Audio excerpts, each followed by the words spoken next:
सोचिए, आप Amazon पे फोन खरीदने जाते हो और वही फोन 10,000 महंगा मिलता है क्योंकि अमेरिका ने चाइना पे टैक्स लगा दिया है। ये कोई कल्पना नहीं, ये हो रहा है और इसका इम्पैक्ट डायरेक्टली आप तक पहुंच रहा है। पार्ट 1, क्या है ये नए टैरिफ्स? डोनाल्ड ट्रंप ने वापस से प्रेसिडेंशियल रेस में एक बड़ा कार्ड फेंक दिया है। चाइना से आने वाले माल पर हाई इंपोर्ट टैक्स यानी टैरिफ बॉम्ब। इसका मतलब आपका फोन, आपकी टीवी, आपका वॉशिंग मशीन सब महंगा हो सकता है, क्योंकि जब चाइना से माल महंगा आएगा तो दुकानदार भी उसका दाम बढ़ा देगा और बर्डन आपके जेब पे। लेकिन क्या सिर्फ प्राइस बढ़ने वाले हैं या आपकी जॉब भी खतरे में है? पार्ट 2, जीडीपी, जॉब लॉस और real impact. University of Pennsylvania के पेन वॉर्टन मॉडल के मुताबिक एक आम अमेरिकन आदमी अपनी जिंदगी में $22,000 का नुकसान उठा सकता है। टैरिफ लगता है चाइनीज माल पर, लेकिन इम्पैक्ट पड़ता है वॉलमार्ट जैसे स्टोर्स और वहां काम करने वाले एम्प्लॉइज पर। एग्जाम्पल, 2023 में ओहायो के एक टॉय फैक्ट्री ने प्रोडक्शन बंद कर दिया क्योंकि रॉ मटेरियल चाइना से आता था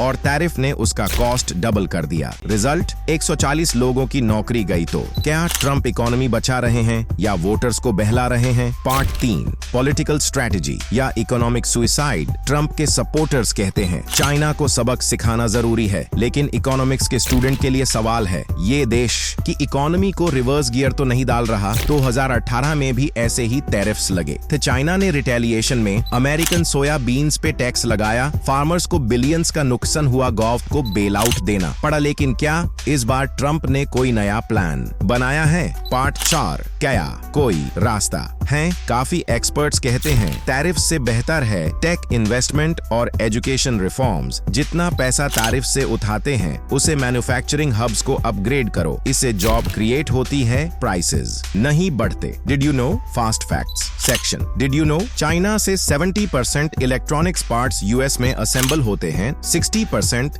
इंडियन स्टार्टअप्स चाइनीज कंपोनेंट्स पर डिपेंड हैं। टैरिफ का असर ग्लोबल सप्लाई चेन पे पड़ता है, सिर्फ अमेरिका तक सीमित नहीं। तो आखिर ट्रंप ये सब कर क्यों रहे हैं? पार्ट 5, पॉलिटिक्स का गेम प्लान। 2024 के इलेक्शंस आ रहे हैं और ट्रंप जानते हैं जब इकोनॉमी का रियल डेटा वीक हो तब चाइना दुश्मन नैरेटिव स्ट्रॉन्ग बन जाता है। ये एक वोट कैचिंग फॉर्मूला है जिसमें आम आदमी का पैसा लगता है और पॉलिटिकल पॉइंट्स मिलते हैं। और अब सवाल आपसे है, क्या आपको लगता है कि ये पॉलिसी आम आदमी के लिए है या सिर्फ इलेक्शन स्ट्रेटेजी? कमेंट करके बताएं टैरिफ ट्रैप के साथ। और अगर आप चाहते हो कि आपके दोस्तों को भी असली फैक्ट्स पता चलें, इस वीडियो को शेयर करो व्हाट्सएप और इंस्टाग्राम पे। और हाँ, डेली क्विल न्यूज को सब्सक्राइब करना मत भूलना, जहां फैक्ट्स मिलते हैं बिना बकवास के।